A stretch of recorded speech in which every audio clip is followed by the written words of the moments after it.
తెలుగు సంస్కృతి ఛానల్కి స్వాగతం. బాలలు, ఈరోజు మనం 6వ తరగతిలోని విలువల విద్యలో సాటి లేని మేటి అనే శీర్షికలో ఉన్నటువంటి పద్యాన్ని నేర్చుకుందాం. అన్ని దానములను నన్నదానమే గొప్ప, కన్న తల్లి కంటే ఘనము లేదు, ఎన్న గురుని కన్న నెక్కుడు లేదయా, విశ్వదాభిరామ వినురవేమ. పద్యంలో 4 పాదాలు ఉన్నాయి కదా. పాదము అంటే వరుస అని అర్థం. ఈ 4 పాదాలలో చివరి పాదం ప్రతి పద్యానికి కూడా ఇలాగే ఉంటే అది వేమన శతకంలోనిది అని మనం గ్రహించాలి. విశ్వదాభిరామ వినురవేమ వేమన శతకంలోనిది. ఈ పద్యాన్ని రచించినది కూడా వేమన. దీని భావం ఏంటో చూద్దాం ఇప్పుడు. అన్ని దానములను నన్నదానమే గొప్ప. అన్ని దానాలలోకెల్లా అన్నదానమే చాలా గొప్పది. కన్న తల్లి కంటే ఘనము లేదు. ఘనము అంటే గొప్పది అని అర్థం. మనకు జన్మనిచ్చిన తల్లి కంటే మించిన దైవం లేదు. ఎన్న గురుని కన్నా నెక్కుడు లేదయా. మన యొక్క తప్పులను గుర్తించి సరిచేసేటటువంటి గురువు కన్నా ఇంకా ఎవ్వరో కూడా మనకి ఎక్కువ కాదు అని ఈ పద్యానికి భావం. దీని సారాంశం ఏమిటంటే, అన్ని దానాలలోకి అన్నదానం అనేది చాలా చాలా గొప్ప దానం. అన్నం లేకుండా ఏ ప్రాణి కూడా బ్రతకలేదు కదా. అన్నం అంటే ప్రాణమే. అటువంటి అన్నాన్ని ఎంతో జాగ్రత్తగా, గౌరవంగా, విలువ ఇచ్చి పొదుపుగా వాడుకోవలసినటువంటి అవసరం ఎంతైనా ఉంటుంది. చాలామంది ఇంతంత పెట్టించుకుని కొంచెం తిని మిగిలిందంతా పారేస్తారు. అది చాలా తప్పు అన్నమాట. అన్నం లభించకపోతే విపరీతమైన ఆకలి వేస్తుంది. ఆ ఆకలి మంటని సహించటం ఏ ప్రాణికి కూడా సాధ్యం కాదు. దేన్నైనా సహించవచ్చు కానీ ఆకలి మంటని ఓర్చుకోలేరు ఎవరు. చాలా నేరాలు ఘోరాలు కూడా ఆకలి వల్లే కలుగుతున్నాయి అంటే అతిశయోక్తి కాదు. కావున అన్నదానం చాలా గొప్పది. ఆకలి ఎక్కువైపోయి అన్నం లభించకపోతే మనుషులు నీతిని నియమాలని పాటించరు. ఒక ప్రక్క అన్నం దొరకక ఆకలితో ఉన్న వ్యక్తి దగ్గరికి వెళ్ళి మనం నీతి గురించి మాట్లాడితే అసలు అతను ఏమీ పట్టించుకోడు. ఎందుకని? ముందు అతనికి ఆకలి తీరాలి. నీతులు నియమాలు ఇవన్నీ తర్వాత. ముందు దొంగతనం చేసైనా సరే కడుపు నింపుకునే ప్రయత్నం చేస్తాడు. అందరికీ అన్నం లభించినప్పుడే సమాజంలో శాంతి భద్రతలు అనేవి ఉంటాయి. ఆకలి మంట దహించి వేసేటటువంటి మనిషికి కావలసినది ముందుగా అతని యొక్క ఆకలి తీరటమే. దానికోసం అతను ఏ పని చేయటానికైనా, దొంగతనాలు చేయటానికైనా, నేరాలు చేయటానికైనా, ఇంకా దారుణ కృత్యాలు చేయటానికైనా సరే వెనుకాడడం. ముందు ఆకలి తీరాలి. అదే అతని యొక్క ధ్యేయం. మనుషులు ఎవరైనా సరే ఎంత బంగారం ఇచ్చినా, ఎంత వెండిని ఇచ్చినా, అలాగే ఎన్ని కొత్త బట్టలు ఇచ్చినా సరే, ఎంత ధనం ఇచ్చినా ఎవ్వరు కూడా చాలు అని అనరు. ఎందుకని? తృప్తి చెందరనమాట. కానీ కడుపు నిండా అన్నం పెడితే మాత్రం కడుపు నిండిపోయింది అనుకోండి, అమ్మో ఇంకా వద్దు, నాకు చాలు, ఇంకా నేను తినలేను అని అంటారు. అంటే ఒక్క అన్నం విషయంలో మాత్రమే ఇంకా కావాలి అని ఎవ్వరూ కోరుకోరు. కడుపు నిండితే చాలు అని అంటారనమాట. ఆకలి వేసినప్పుడు అన్నదానం చేసిన వ్యక్తిని జీవితంలో ఎవ్వరూ కూడా మర్చిపోరు మనుషులు అనేవాళ్ళు. వేరే వాళ్ళైతే మర్చిపోతారు కానీ అన్నం పెట్టిన వాళ్ళని జీవితాంతం కృతజ్ఞతాభావంతో గుర్తుపెట్టుకుంటారు. పసిపిల్లలు బ్రతుకుతున్నారు అంటే దానికి కారణం తల్లి. తండ్రి ఎంత డబ్బు ఉన్నవాడైనా కావచ్చు, ఎంత ఆస్తి ఉన్నవాడైనా కావచ్చు, ఎంత చదువుకున్నవాడైనా కావచ్చు, కానీ పసిపిల్లవాడికి పాలిచ్చి పెంచి పెద్ద చేసేది మాత్రం అమ్మే. అందుకే అమ్మ కన్నా గొప్ప వ్యక్తి ఈ లోకంలో ఇంకొకరు ఉండరు. తల్లి తన చేతితో ఊయల ఊపుతూ మంచి మాటలు చెప్పి పిల్లవాడిని పెంచుతుంది. తన బిడ్డను గొప్ప వీరుడిగా, నాయకుడిగా, సమర్థవంతుడిగా, విద్యావంతుడిగా, విద్వాంసుడిగా తయారు కావాలనుకుంటుంది తల్లి. అందుకే W.R. విలేస్ అని ఒక ఆంగ్ల కవి ఏమన్నాడో తెలుసా? The hand that rocks the cradle in the hand that rule the world అంటాడు. అంటే ఊయలను ఊపే చేయి ప్రపంచాన్ని ఏలే చేయి అవుతుంది. అంటే ఇక్కడ ఊయల ఊపే చేయి అంటే తల్లి ప్రేమను మరియు పిల్లల బాల్య పెంపకానికి గుర్తుగా మనం భావిస్తే, ప్రపంచాన్ని ఏలే చేయి అనేది సమాజం యొక్క అభివృద్ధిపై ఈ పిల్లల యొక్క వ్యక్తిత్వం చూపేటటువంటి దీర్ఘకాలిక ప్రభావాన్ని సూచిస్తుంది అని అర్థం. దానికి ఉదాహరణగా పుతలీబాయి గారు చిన్నతనంలో చెప్పిన మాటల చేత గాంధీజీ ప్రభావితుడై అంత గొప్పవారయ్యారు. అలాగే శివాజీ మహారాజ్, ఛత్రపతి శివాజీ అంటారు కదా, ఆయన తల్లి జిజియాబాయి చెప్పిన మాటల చేత అంత గొప్పవారయ్యారు. భగవంతుడు కూడా అవతార స్వీకారం చేసినప్పుడు తల్లి యశోద ప్రేమకి అంతగా కట్టుబడిపోయాడు. ఎవరో? శ్రీకృష్ణుడు అన్నమాట. కనుకనే చిన్నప్పటి నుంచి తల్లి చెప్పేటటువంటి మంచి మాటలు విని ఎవరైతే పెరుగుతారో వాళ్ళు సమాజానికి పనికొచ్చే వాళ్ళులాగా, దేశభక్తులుగా మారతారు. అలా కాకుండా ఏది చేసినా ఊరుకుంటే అలాంటి వాళ్ళే కుటుంబ ద్రోహులుగా, సంఘ విద్రోహ శక్తులుగా, దేశ ద్రోహులుగా మారతారు. మంచి మాటలతో పెరిగితే ఉత్తమ పౌరులుగా ఉంటారు. తమ కుటుంబానికి, సమాజానికి, దేశానికి కూడా మంచి చేసి చిరస్మరణీయులుగా నిలిచిపోతారు. అమ్మ అంటే కేవలం మనుష్య సంబంధమే కాదు, అంటే మనుషులకి మాత్రమే కాదు కదా అమ్ముండేది, మిగిలిన జంతువులకి, పశువులకి, పక్షులకి అన్నిటికీ కూడా అమ్మ ఉంటుంది. కోడి, కుక్క, పంది వంటి ఏ ప్రాణి అయినా సరే తన కడుపున పుట్టిన బిడ్డని మాత్రం ఎంతో ప్రేమతోటి రక్షించుకుంటుంది లేదా కాపాడుకుంటుంది. అమ్మ లేని నాడు అసలు ప్రాణులు ఎలా పుడతారు, ఎట్లా రక్షించబడతారు? అందుకే అమ్మ కన్నా గొప్ప ప్రాణి ఈ లోకంలో ఇంకొకరు లేరు. అంత గొప్పది అమ్మ. దాశరథి కృష్ణమాచారి గారు బుల్లెమ్మ బుల్లోడు అనే సినిమా కోసం అమ్మ గొప్పతనాన్ని, ప్రేమని తెలియజేసేటటువంటి అద్భుతమైనటువంటి గీతాన్ని రచించారు. దాని పల్లవి, అమ్మ అన్నది ఒక కమ్మని మాట, అది ఎన్నెన్నో తెలియని మమతల మూట, మమతల మూట అని రాశారు. మీకు వీలైతే ఒకసారి ఆ సినిమా చూడండి. తరువాత గురువుగారి యొక్క గొప్పతనాన్ని తెలియజేస్తున్నారు. గురువుగారి కన్నా చాలా విశిష్టమైన వ్యక్తి అన్నవారు వేరొకరు ఉండరు. ఎందుకంటే గురువుగారు చేసేటటువంటి ఉపకారం తల్లిదండ్రులు చేసే ఉపకారం కంటే కూడా చాలా గొప్పది. శరీరాన్ని ఇస్తారు మన తల్లిదండ్రులు, జ్ఞానాన్ని ఇస్తాడు గురువు. ఆవు ఎక్కడెక్కడో తిరిగి పచ్చిగడ్డి తింటుంది, ఎక్కడో కాలువలో ప్రవహించేటటువంటి నీళ్లను తాగుతుంది.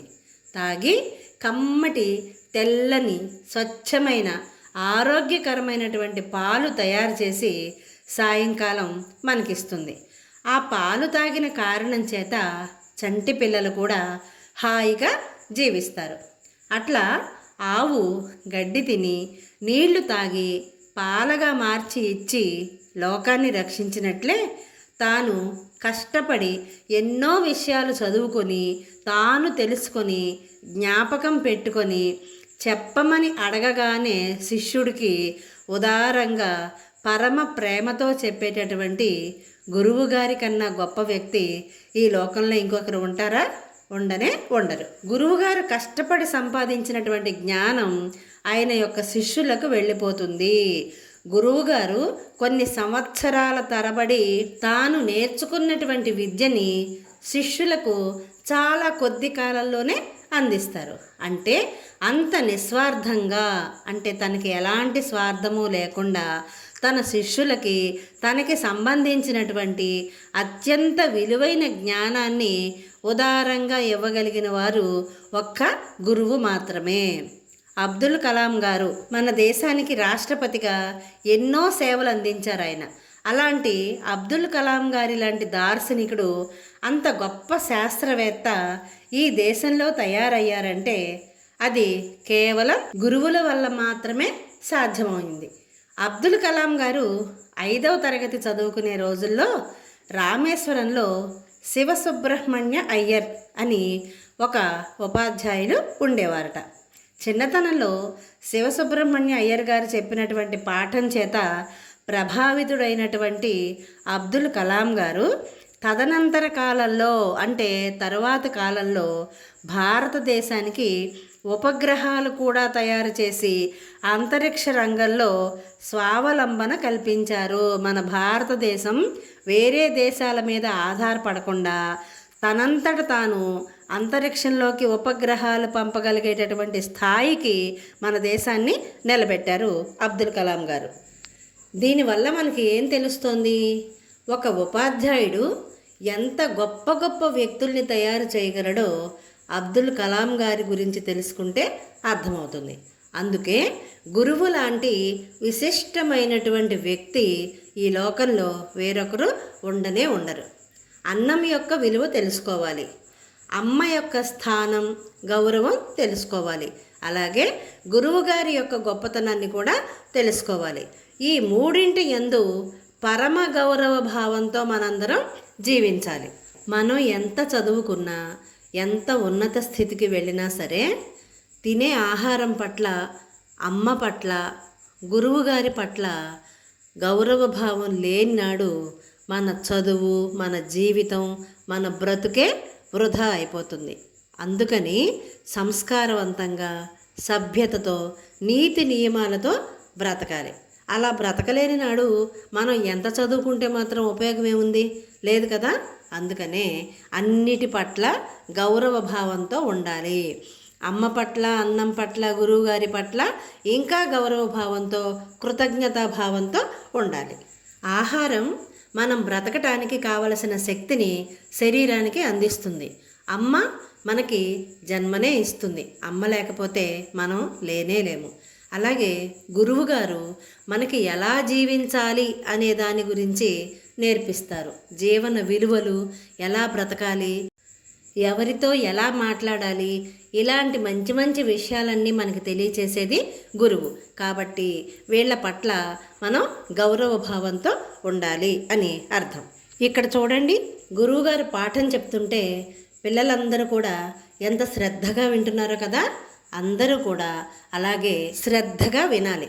కొంతమందికి ఉన్న ఒక దురలవాటు ఏంటంటే, ఎదుటి వాళ్ళు మాట్లాడుతుంటే దాన్ని వినిపించుకోకుండా వీళ్ళు మధ్యలో మాట్లాడుతూ ఉంటారు. అది చాలా తప్పు అన్నమాట. ఎందుకని? అవతల వాళ్ళు అసలు ఏం మాట్లాడుతున్నారు అనేది వినాలి కదా. అలా కాకుండా సగంలో ఉండగానే వీళ్ళు మాట్లాడేసేస్తూ ఉంటారు. అలా చేయకూడదు. ముందు పూర్తిగా విని తరువాత మాత్రమే మాట్లాడాలి. ఇప్పుడు మనం ఈ పద్యం ద్వారా నేర్చుకోవాల్సిన విలువలు ఏంటో చూద్దాం. అన్నం చాలా విలువైనది. అన్నం విలువని తెలుసుకోవాలి. ఆహారాన్ని ఎట్టి పరిస్థితుల్లోనూ వృధా చేయకూడదు. మనం వృధా చేసే ఆహారం ఇంకొకళ్ళ ఆకలిని తీరుస్తుంది కదా. అందుకని వృధా చేయకూడదు. దాన గుణాన్ని చిన్నప్పటి నుంచే అలవాటు చేసుకోవాలి. కష్టపడి పని చేయాలి. పని చేయకుండా ఫలితాల కోసం ఎదురు చూడకూడదు. కష్టమే విజయానికి దారి. సమయాన్ని వృధా చేయకుండా ప్రతి క్షణాన్ని కూడా ఉపయోగించుకోవాలి. సమయపాలన పాటించాలి. అంటే సమయాన్ని సద్వినియోగం చేసుకోవాలి. మంచి పనుల కోసం, చదువుకోవటం కోసం ఉపయోగించుకోవాలి. మనల్ని అమితంగా ప్రేమించే అమ్మ అప్పుడప్పుడు కోపడుతుంది, మందలిస్తుంది. ఎందుకని? మన మీద ప్రేమ ఉండబట్టి మనం సరైన దారిలో క్రమశిక్షణతో ఎదగాలి అని కోరుకుంటుంది. కాబట్టి అమ్మ అప్పుడప్పుడు మనల్ని కోపడుతుంది. దానికోసం మీరు బాధపడాల్సిన అవసరం లేదు. మనకి తన రక్తమాంసాలు పంచి జన్మనిచ్చిన అమ్మ ఒక్క మాట అంటే మనకేమవుతుంది చెప్పండి? అమ్మ, నాన్న, అన్నయ్యలు, అక్కయ్యలు, గురువులు వీళ్ళే కదా మనం మంచి దారిలో మంచిగా ఉన్నతంగా ఎదగాలని కోరుకునేది. కాబట్టి ఒక మాట అన్నా సరే అది మన మంచికే, మనం బాగుపడటం కోసమే అని భావించి కోపాన్ని తెచ్చుకోకూడదు. ఇక్కడ తెలుసుకుందాం అనే శీర్షికలో డాక్టర్ బిఆర్ అంబేద్కర్ గారి గురించి కొన్ని విషయాలు చూద్దాం. సామాజిక సమానత్వం కోసం పోరాటం. డాక్టర్ బిఆర్ అంబేద్కర్ అణగారిన వర్గాల హక్కుల కోసం నిరంతరం పోరాటం చేసి సమాజంలో సమానత్వం, న్యాయం సాధించడానికి చాలా కృషి చేశారు. డాక్టర్ బిఆర్ అంబేద్కర్ గారు తన పేరులో గురువుగారి పేరు పెట్టుకున్నారు. చూడండి, గురువు అంటే ఈయనకి ఎంత గౌరవమో. అంబేద్కర్ గారి అసలు పేరు భీమ్రావ్ రామ్జీ సక్పాల్. అయితే ఆయన గురువుగారి పేరు కృష్ణాజీ కేశవ్ అంబేద్కర్. ఈయన పాఠశాల ఉపాధ్యాయుడు, మహారాష్ట్ర బ్రాహ్మణుడు. ఆయన అంబేద్కర్ గారిని చేరదీసి అభిమానంతో తన ఇంటి పేరును కూడా తన శిష్యుడికి ఇచ్చారు. ఆయన స్వీకరించారు అంబేద్కర్ గారు. అప్పటి నుంచే భీమ్రావ్ రామ్జీ అంబేద్కర్ అనే పేరుతోటి ప్రసిద్ధి పొందారు. తరువాత భారత రాజ్యాంగ నిర్మాత. ఆయన భారత రాజ్యాంగాన్ని రూపొందించడంలో ప్రధానమైనటువంటి పాత్రను పోషించారు. అంటే దీంట్లో ఇంకా 286 మంది సభ్యులు ఉన్నారు. ప్రధాన పాత్ర ఈయన పోషించారు కాబట్టి రాజ్యాంగ నిర్మాత అనగానే అంబేద్కర్ గారు అని అంటారు. సమానత్వం, స్వేచ్ఛ, సోదరభావం వంటి విలువలను రాజ్యాంగంలో ఈయన ప్రతిబింబించేలా రాశారనమాట. రాజ్యాంగానికి డ్రాఫ్టింగ్ కమిటీ అధ్యక్షుడిగా ఈయన పనిచేశారనమాట. తరువాత విద్వాంసుడు. అంబేద్కర్ గారు అనేక విశ్వవిద్యాలయాల నుండి ఉన్నత విద్యను పొందినటువంటి మహాపండితుడు. ఆయనకు లండన్ స్కూల్ ఆఫ్ ఎకనామిక్స్ నుండి డాక్టరేట్ లభించింది. ఈయన మొత్తం ఎన్ని డిగ్రీలు సాధించారో తెలుసా? 32 డిగ్రీలు, అనేక డాక్టరేట్లు, ఉన్నత విద్యార్హతలను ఈయన రకరకాల విశ్వవిద్యాలయాల నుంచి దేశ విదేశాలలో ఉన్నటువంటి డిగ్రీలను చాలా పొందారనమాట. చూడండి ఎంత మరి విజ్ఞానవంతుడో, ఎంత జిజ్ఞాసతోటి అన్ని డిగ్రీలు సాధించారంటే అది సామాన్యమైన విషయం కాదు. నేటి బాలలు మాత్రం అసలు ఏ విషయంలోనూ తెలుగు కానీ, హిందీ కానీ, ఇంగ్లీష్ కానీ ఏ విషయంలో చూసినా ఒక్క భాష మీద కూడా, కనీసం మాతృభాష మీద కూడా పట్టు సాధించలేకపోతున్నారు. అలాంటిది అంబేద్కర్ గారు ఆ రోజుల్లోనే 32 డిగ్రీలను సాధించారంటే మరి ఎంతటి గొప్ప విషయం కదా ఇది. అంబేద్కర్ గారు సామాజిక సంస్కర్తగా కూడా పనిచేశారు. అవిద్య, కుల వ్యవస్థ వంటి సామాజిక అవాంఛనీయ విషయాలను వ్యతిరేకించి దళితుల సమగ్ర అభివృద్ధి కోసం పాటుపడి వారిలో ఆత్మవిశ్వాసాన్ని పెంపొందించారు. చూడండి, ఎవరైతే వెనుకబడి ఉన్నారో వాళ్ళని పైకి తీసుకురావడం కోసం ఆయన అనేక వసతులని రాజ్యాంగం ద్వారా కల్పించారు. కానీ ప్రస్తుత సమాజంలో ఆయన ఏదైతే కావాలి అనుకున్నారో దానిని సాధించటం కోసం ఎవరూ ప్రయత్నం చేయట్లేదనే చెప్పాలి. గోడల మీద, పుస్తకాల మీద జై భీమ్ అని రాసుకోవటం, ర్యాలీలు చేయటం తప్ప ఆయన కన్న కలలని నిజం చేద్దాము అనే ఆలోచన ఎవరికి కూడా లేకుండా పోయింది. ముఖ్యంగా నేటి విద్యార్థుల్లో బాధ్యత రాహిత్యం అనేది ఎక్కువగా కనిపిస్తోంది. ఎందుకని? అన్నీ ఉచితంగా వచ్చేస్తున్నాయి కదా, ఇంకా దేనికోసం కష్టపడటం అనే భావనతో ఉన్నారు తప్ప కష్టపడటానికి ఏమాత్రం కూడా ఇష్టపడటం లేదు, సుముఖంగా కూడా లేరు. అంబేద్కర్ గారి మీద నిజమైన గౌరవం ఉంటే ఆయన ఏవైతే కలలు కన్నారో వాటిల్ని మనందరం కలిసి సాకారం చేయాలి. అంటే వాటిని నిజంగా ఆచరణలో పెట్టి చేసి చూపించాలి, సాధించాలి. అదే మనం ఆయనకి ఇచ్చేటటువంటి గౌరవం. అంతేగాని జై భీమని రాసుకోవటం, విగ్రహాలు కట్టించటం, పాలాభిషేకాలు చేయటం ఇవి కాదు మనం చేయాల్సింది. ఆయన ఎలాంటి సమాజాన్ని అయితే కోరుకున్నారో అలాంటి సమాజాన్ని మనం నిర్మించడానికి కృషి చేయాలి. చేస్తారు కదూ? ఇలాంటి మరిన్ని వీడియోల కోసం చూస్తూనే ఉండండి మన తెలుగు సంస్కృతి ఛానల్. జై హింద్, జై భారత్.